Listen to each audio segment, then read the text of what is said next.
Welcome back, everyone, to another episode of Between the Lines. As always, my name is Nishant, and I'm joined by my two co-hosts. We got Danny Pauling and Jay Money Jad Elda. How we doing today, boys? Good, How we good. How are doing? you? Doing pretty good. We're in the middle of some first round playoff action in the NBA, so we'll go straight into that.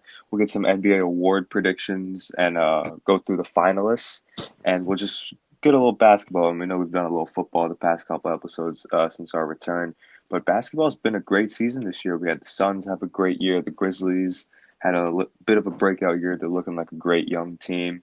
The Celtics out east are looking really hot. The Nets had a bit of an up and down year. The Sixers have an MVP candidate in Joel Embiid. Just a little opening thoughts about a little sleeper team for the playoffs. What do you guys think? Jad, I'll let you have the floor on this one. Shoot. I don't got much to say here. My team's not doing too well. If I was to give a favorite right now, I'd probably go Suns. I think CP3 looks hungry, so I'd go maybe Suns Celtics. That'd be my prediction here. All right. What about you, Dan? I like the Suns as a favorite. In terms of a sleeper, I'm going to throw a bold one out. And I don't think they can win the championship, but I think that they can make a valid run. And that team would be the Timberwolves. I think the Timberwolves are more than capable of making a good postseason run here. They beat the Grizzlies. They played the Grizzlies, right? Yeah, they beat Yeah, the Grizzlies in yep. game one. I think that they can do it again. And I think that they're a team that's hungry. They play hard. They are young. And I think that they're more capable of making a run here. Yeah, they stole game one from the Grizzlies on their home court, and you had a big game from Anthony Edwards that game. And would you like if you're the Grizzlies, you're going into that next game, would you be scared? The game's tonight, as we're recording April 19th. Would you say that's a bit of a must-win game if you're the Grizzlies? Well, it's absolutely a must-win game. You can't go down 2-0 on your home floor. And the Grizzlies are a young team, too. I don't think Hmm. they're really, as good as their 2 seed says they are. Hmm. So they're still a young, developing team. You have to win. You Yeah, can't lose both games on your home floor. It's unacceptable. yeah, and it's going to be a good test for Coach of the Year candidate Taylor Jenkins. Excuse me, in his first year as head coach, and we'll get into our little predictions for awards as we start here. About the Eastern Conference, we have a good battle between the Heat and the Hawks. We have the Sixers, who just took a 2-0 lead last night, led by a dominant performance from Joel Embiid, who is headlining the MVP race. And on the flip side, we have Nikola Jokic on the Nuggets, who has also put up a good case for MVP, but he has struggled a bit in the playoffs so far. But as I mentioned these candidates, I'll just ask you guys, who do you think is the MVP candidate? We got Giannis, Joel Embiid, and Nikola Jokic as our three finalists. So I'll just give you guys the floor. You guys can give your prediction. Yeah, if I could start out here, I've got to say I think that there's no shot that Jokic doesn't get it. I think that all the storylines, which is actually a pretty big deal, kind of leans towards him getting his second. I think we're seeing in the playoffs. I think the narrative should be rather than Jokic selling. I think it should be. It's kind of crazy how he got this team into the playoffs because Will Barton is no healthy MPJ. Aaron Gordon. These guys, they're missing a lot on this Nuggets team. So I think Hmm. I think just this playoff run and the Nuggets playoff struggles kind of lean more towards him being the MVP of the league, and just how he's gotten this team to the playoffs means a lot to me. Yeah, that's a great point because you got a guy like Joel Embiid who has a little bit of help, you could say, with James Harden, Tobias Harris. Um, Tyrese at Maxey, his yeah, and I forgot about Tyrese Maxey, all at his disposal. While Jokic hasn't had his partner in crime, Jamal Murray, for the whole season. So, Dan, I'll ask you, who's your MVP for this year? Who will win? Yeah. Nikola Jokic. Who should win? Joel Embiid. And I know Jokic has been without Jamal Murray and Michael Porter Jr. Hmm. You can't disguise the fact. You can't dismiss the fact that Joel Embiid's also been without Ben Simmons. He had to put up with all that drama in the beginning of the season. He didn't have a James Harden until the trade deadline. Hmm. He had to deal with all the COVID issues in the beginning of the season where he was out and pretty much half the team was out. More than half the team was out. You were literally playing guys that never play. You were starting them. Joel Embiid had to go through a lot as well. Hmm. And he still propelled this team. The Sixers are not even a playoff team without Joel Embiid. And Yeah, and I when would we say when I we would say look the at same thing most about the valuable, Nuggets. I'd say the same thing about the Nuggets. I know. yeah, when we But look at most valuable, you look at who is the most valuable to your team. And I mean, when we look at one guy who no one is really talking about because we're looking at Nikola Jokic and Joel Embiid, it's Giannis, he's put up what 30 and 12 this year. I think Embiid has And similar statistics. Embiid won the scoring race. First center, hmm I believe, to win the scoring race or average 30 since Moses Malone back in like 82. hmm yeah. You know, So this MVP race in terms of stats could be like one of the best we've ever seen.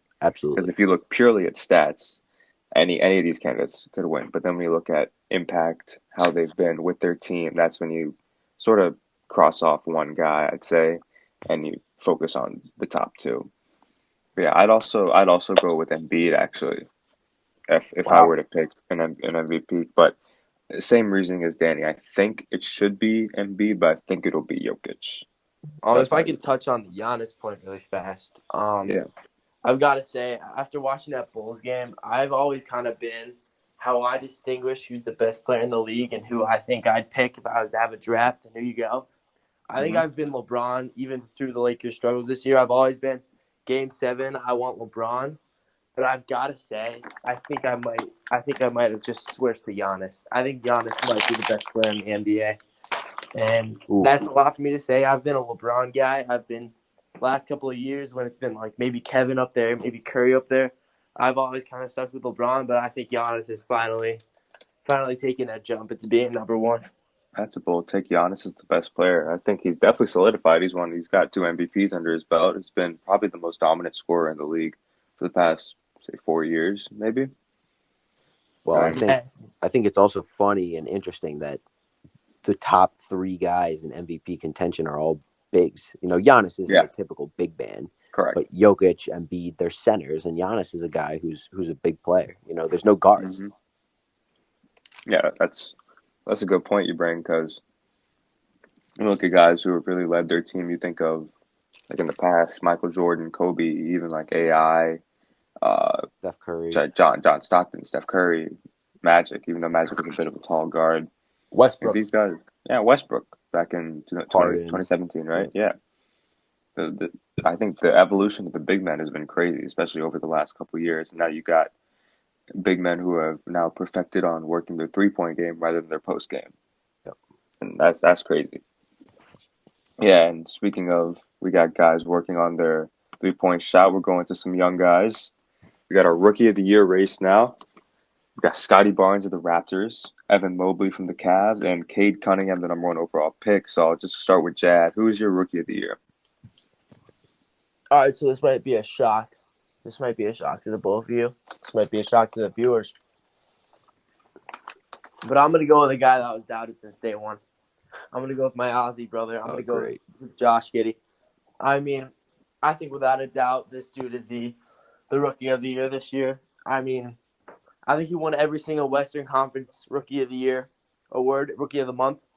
I mean, other than that last one, I mean, the passing, the ball handling, the TikToks, you can't beat it. Yeah, Jad. I'm I hate gonna to lock break in it to you, Josh but Giddey. he's not a candidate.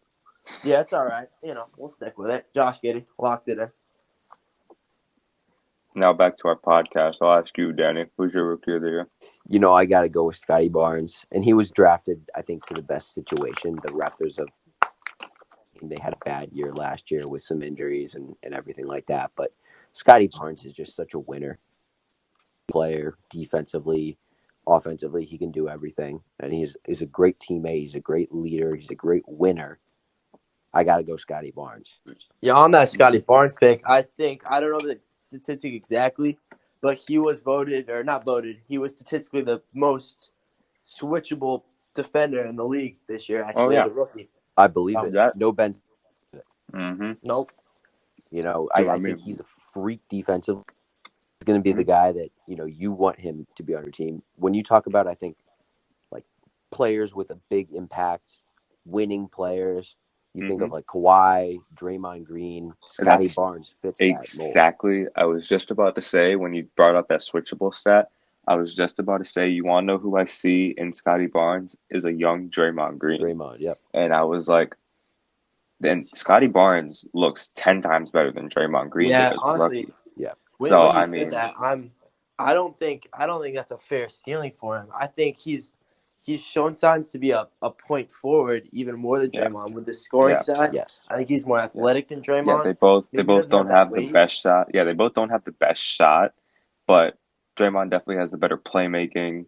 Scott, they're both honestly on the same level of Dude, defense. Scotty's got good playmaking. Yeah, He I could Scotty's a he good could yeah, play point point guard. guard. Like he's that good. yeah, Yeah. but I mean, I don't think it's on Draymond prime Draymond's level yet. I mean, and I think it's also good. in It's that good. Don't get me Raptors wrong. Well, I in think that Draymond's a little Raptors bit better at system, passing out at the Hmm. post. and the Raptors are known to build up guys. So him going spending 4 Yeah. years as a Raptor, just working on his game every day in that Hmm. facility. I mean, who knows? Yeah. In that facility. I mean, you never know. I hope Nick Nurse can stay as his coach. I've seen some stuff about him maybe going to the Lakers. Yeah, so But I don't think he'll leave. if Nick Nurse can coach that guy up, I think he can turn into an all-star next year, maybe all NBA in a couple years. It's not that I Well, don't that's think it's that bold. wild to say that. Yeah. All But right. yeah, rookie of the year race should be a good one.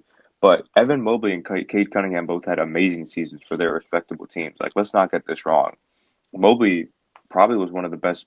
He was probably, if not the best, shooting big, other than like Karl Anthony Towns. But Mobley, I saw some great stuff from him this year. Like, that guy's going to be special. I'll tell you that. Yeah, Mobley, I mean, I would say earlier in the season I had him as my pick for rookie of the year. In terms of Cade Cunningham, he got off to a slow start, ended the Hmm. season pretty well. They're just, I mean, they're not the best of teams. I guess the Cavs were pretty good this year. The Cavs are pretty good. They lost the play-in, but I mean, they're But going to to be me, good that's next year. more, and we'll get into this guy. That's more on Darius Garland than Evan Hmm. Mobley. To me, Evan Mobley and Cade Cunningham are just guys. I think Scotty Barnes, his impact and what he does to a team is just way more than those other guys. Oh yeah, definitely. I think Toronto is with the 5 seed, right? Yeah, you take Scotty Barnes off that team, they're not even making the play. I don't think they make the playoffs. Arguably, Bold take, I mean bold take. that's a pretty bold take, but Yeah, but they had Pascal had an All NBA season, right? Yeah, he did. I don't know about all He had NBA, a but he had a pretty really good trashy. season. Yeah, he's on. I think he really could. His second half of the year was actually just pretty wild. I don't think they were on pace to make the playoffs. Then he kind of just started turning up. So I wouldn't Yeah, be shocked if he actually makes the All NBA ballot. yeah. This I've is seen a why, lot of people saying it. which is why I was so surprised to see Toronto sort of get blasted in their first 2 games against the I Sixers. know. Like, I was just like, I thought this team looked pretty good. I think it's just their bench depth has been really bad. They can't really rely on anyone off the bench because you They're have such also a a pretty small team, and we've got yeah, the yeah, Sixers, which is like the most dominant I yeah. mean, here's the thing basketball. with the Raptors though. They're Yeah, kind of a I small think team. we'll get into that in our first Yeah, round playoff picks. we'll get into it. We'll get Yeah, into yeah. it. But moving on to our next award, which I think is probably the most obvious award this year, which is a six man of the year, which we have our candidates of Tyler Hero, Cam Johnson, and Kevin Love. So I'll start with Dan. Who would you have as your six man of the year? Yeah, let's not waste any time here. I think it's Tyler Hero, and Hmm. I think the Yeah, other it's guys well had set in solid stone. seasons, but let's not waste any time. Let's move on. Yeah, probably one of the most historic six man seasons I think we've seen. He's a bucket. I think we saw more of saw the bubble guppy in him sort of Yes. reemerge. I'm glad to see him on that same level. But we'll go back to, or excuse me, we'll go on to Coach of the Year. And we mentioned Taylor Jenkins earlier while talking about the Grizzlies. And he's probably the front runner for Coach of the Year, turning the Grizzlies team from a play-in team to the 2 seed. And now you also have Eric Spoelstra and Monty Williams, who led the Suns to the best record in the NBA. So this should be a tight race too. Who do you guys have as your Coach of the Year? You know, I would have to go with Taylor Jenkins. When they fired, I believe it was JB Bickerstaff, right? That they fired. Yep, JB Bickerstaff. I was not in favor of that move. I was shocked when they fired him. I thought, he was a solid guy. He showed promise as a coach in developing guys like Morant, some of the younger guys, and showing promise. That's really all you wanted in a young team like the Grizzlies, last Hmm. year. But Taylor Jenkins really took this team over the top. Like I said, I don't think that their roster is capable of is good as the two. I think Taylor Yeah. Jenkins did a great job. I think he came in, made that immediate impact, and I think he deserves Coach of the Year. All right. What about you, Jed?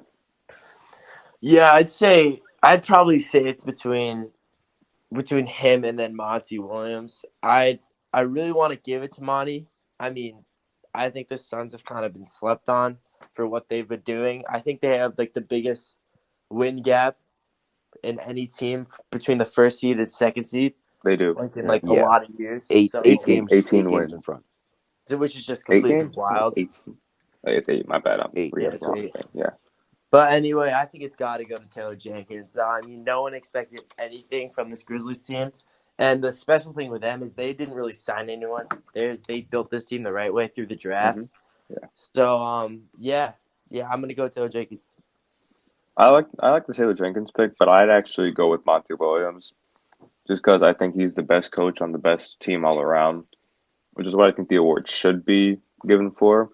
Because that Suns team is probably not the best on paper, but he got them to what 64 wins. 64. Yep. Yeah, like that's historic, especially for the Suns, like who haven't been considered a powerhouse in the NBA for since Steve Nash left. Yeah, So I mean, I'd give it to Monty Williams. He had a great year. I love Monty. He was a former hmm Sixer coach, so I hmm was rooting for him. He won it last year though, so I feel Yeah, like some voter fatigue comes in, yeah, which is vote also for why T. I was kind of surprised to see Jokic as like the front runner for MVP. I should have touched on that hmm because voter fatigue I feel like is a real thing. But Yeah, yeah. But we'll move on to our next and last award, which is Most Improved Player, which honestly could be like I think it's the coolest award in terms of our candidates. We got Darius Garland, John Morant, and DeJounte Murray, who were all stars this year, hence the most improved. But I'll start with you, Dan. Who's your most improved player? well, I think it could really go to all three of them, and I think that there were other guys I mentioned to you, earlier. Tyrese Maxey is a guy. There's so many guys you could give this award to. I think every year, Yep. and especially in a year like this. I would. I think I would give it to John Morant though, just because I think statistically he did take the biggest jump of all three of hmm them, Yeah. and his team went from like a play-in team to the 2 seed. So hmm obviously we talked about Taylor Jenkins and his impact. John Morant and that statistical increase, that hmm statistical improvement has really put the Grizzlies over top, and he's starting to cement himself as like a superstar in the league. Yeah. Yeah. You're right. Oh, Dan, I just wanted to touch on, like for interrupting. Last year, I think Coach of the Year was Tom Thibodeau, not Monty Williams. Oh, it was So Thibodeau. Williams didn't win. Yeah. Okay, my Yeah. bad. I I was just checked Thibodeau. that. That's right. Yeah. Yeah, but I'll go back to most improved. Jad, who would you say is the most improved player? Yeah, I think it's gonna end up being Jamal, or I mean Ja. But hmm I'd love it to be DeJounte Murray. I think he's been completely just not talked about this whole year, and I think what he's hmm doing is pretty wild. I don't have his stats up right now, but I'm pretty sure it's along the lines of 22, 9, and 9, which is pretty wild. I know he is. I looked it up. He's a bit older. I think he's like 26, actually. I thought he was Yeah, like he's 24, 25. He's 23. 25. Yeah, so he's a lot older than I thought he was, but I think it's cool to see a superstar in the making in San Antonio. Yeah, so DeJounte Murray's averaging 21 points, 8 rebounds, and 9 assists.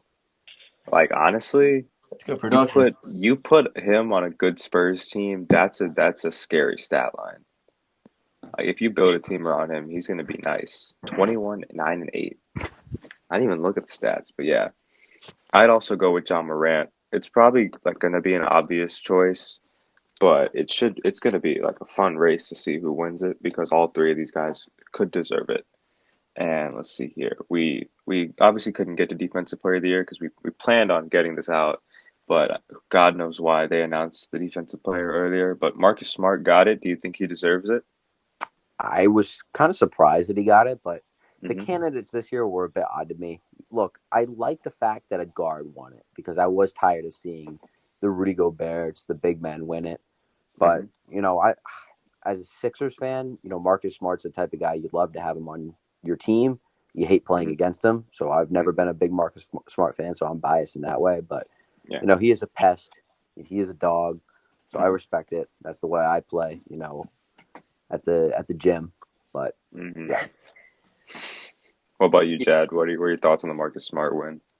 Yeah, I definitely like to see a guard win. As a defensive point guard myself, I do enjoy seeing seeing the guards being up there. He is kind of like a Patrick Beverly plus, kind of your favorite player's least favorite player type of build. Yeah. I kind of liked it for Mikal Bridges. Yeah. I think what he does is Hmm. pretty slept on, and he's a big reason. I don't think Yeah. this Suns team is the first seed in the West without him. So I'd love Yeah. him to get some looks for it, but I love Marcus Smart getting. I would argue that he's not even the best defender on his team with Robert Williams there, which might be Hmm. a bit of a take. Hmm. But I don't know. I like Yeah. I like the pick. Going back to, I know it's a little off topic, but the Suns, like you mentioned, you take Mikal Bridges off that team, they're not the one seed. I think if you go down the roster, you go to like the top 7 players on that Suns team.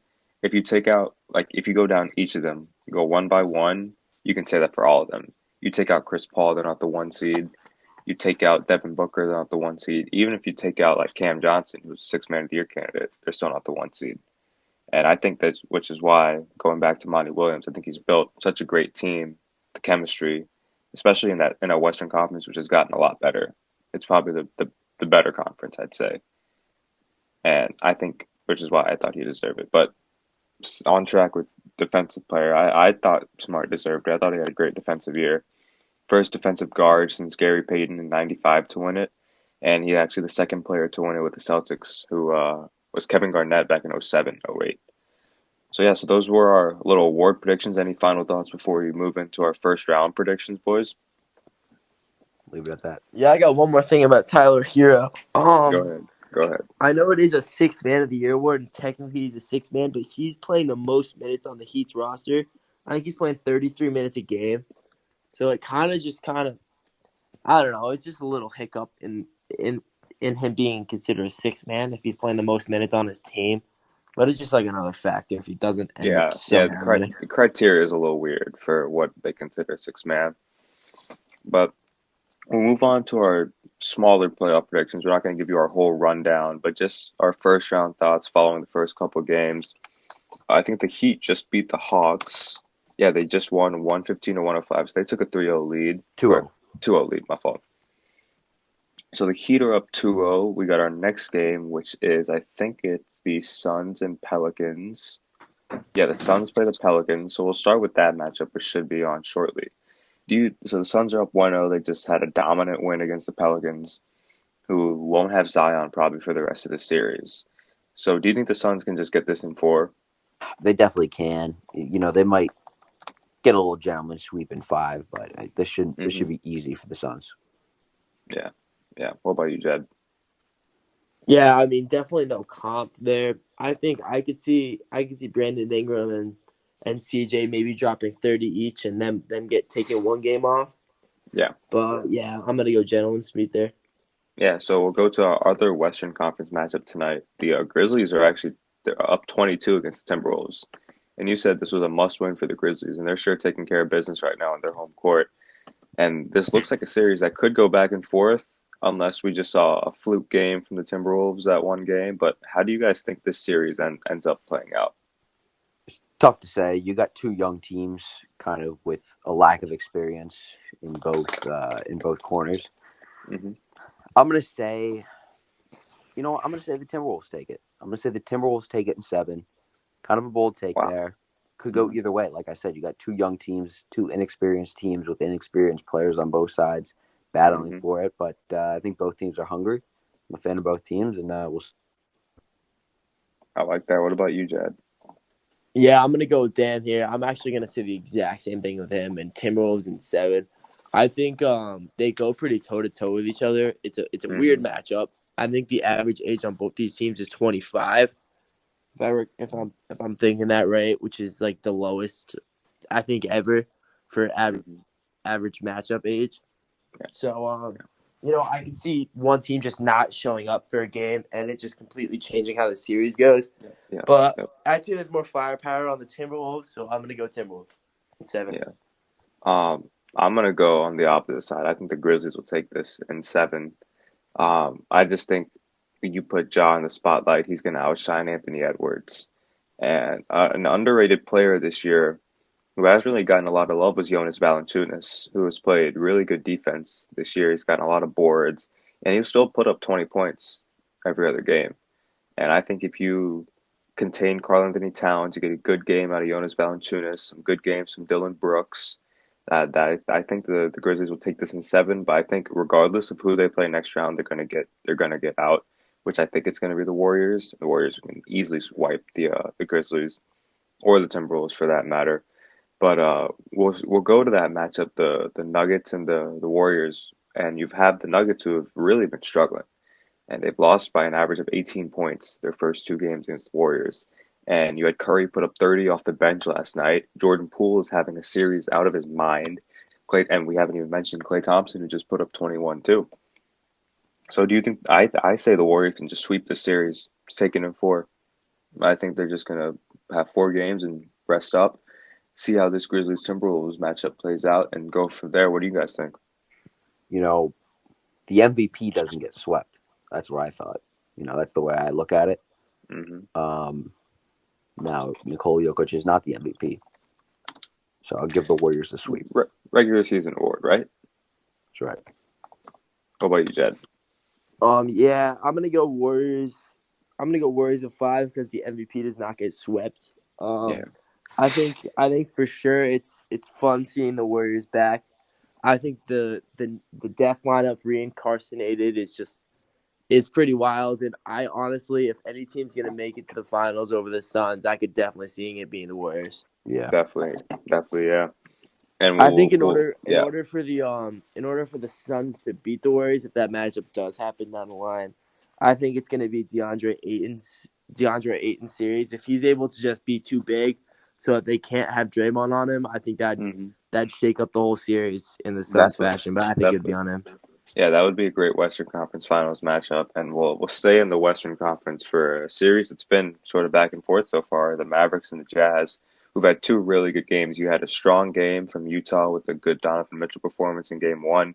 They took care of business down in Dallas, and then Dallas came back with a 41-point game from Jalen Brunson.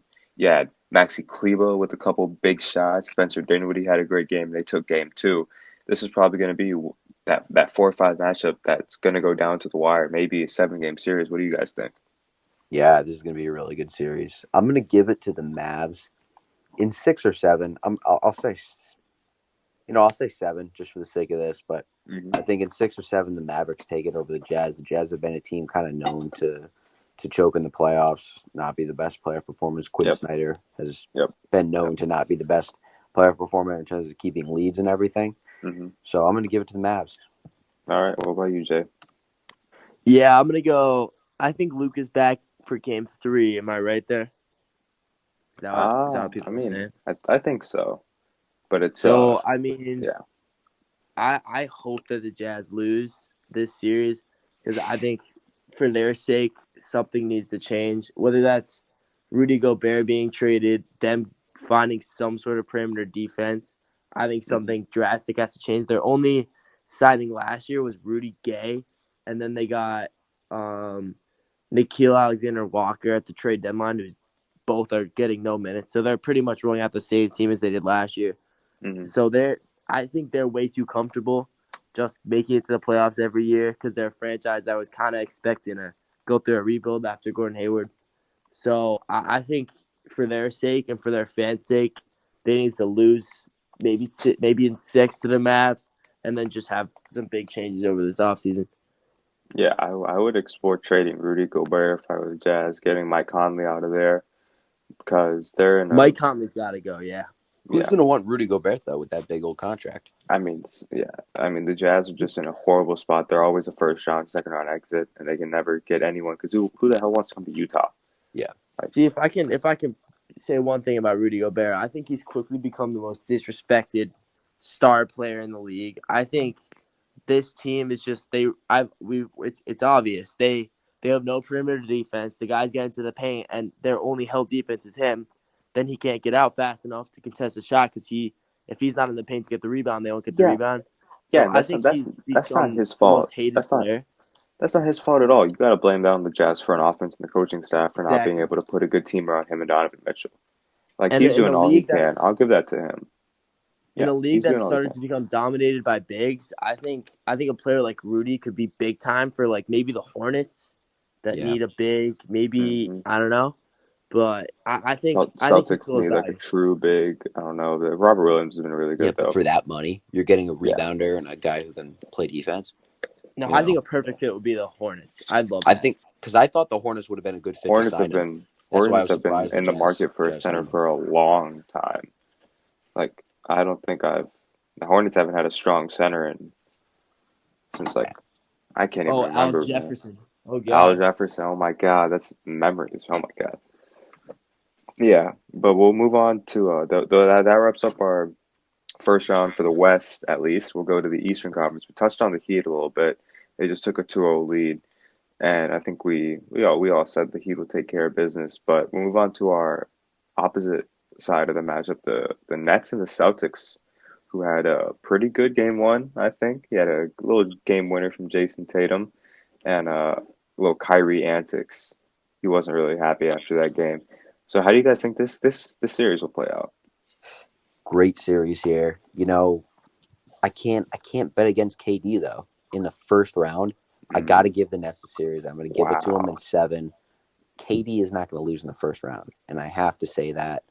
And I got to be confident. And the Celtics have a great team though. But I Wow. got it. I got to give it to KD, Kyrie. Those guys are big time players. They're guys that do not want to lose in the first round. So I got to give it to the Nets in If I 7. could talk before you, Jad, the Celtics are the hottest team in the NBA right now. I think they take this in 6. I think Wow. they're gonna take care of business. So go ahead, Jed. That's just my take. Yeah, I don't see a world where this doesn't go 7. I think there's too much pride on the line with the Celtics. They think this is their year. Even though they lost Robert, like the juice is definitely there. And with the Nets, I mean, how many years can they have of just disappointment? They had one last year when they should have won it with the talent they had, but injuries. And this year, so I'd love nothing more than to see Kyrie and KD. Hopefully, I'd love it to go 6 so that because that'd be 7 would be a home Celtics game, right? Yeah. Yeah. So I think ideally they send Kyrie home game 7 in Boston, and Kyrie That'd be once amazing. again do flip off after a loss. So hopefully it goes 7. But I think to touch on the Nets just as a whole, I think this could be the end of the super team era because now we're seeing teams like the Suns, the Grizzlies, the Celtics who built up through the draft, just dominating the league. And I think that these super teams that are just relying on talent have kind of just gone downhill.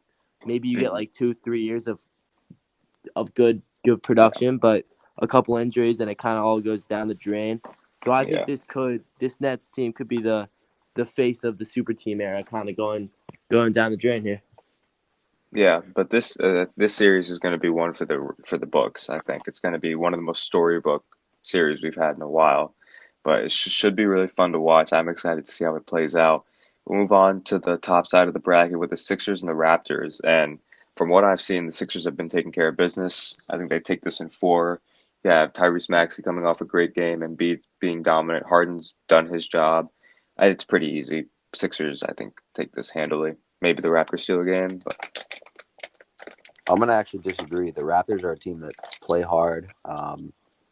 There's been, I believe, I don't remember the exact statistic, but basically, there's been a lot of times where teams have been going into Toronto 2-0, and the Raptors come back and win both games in Toronto. And I'm going to say that something like that happens again.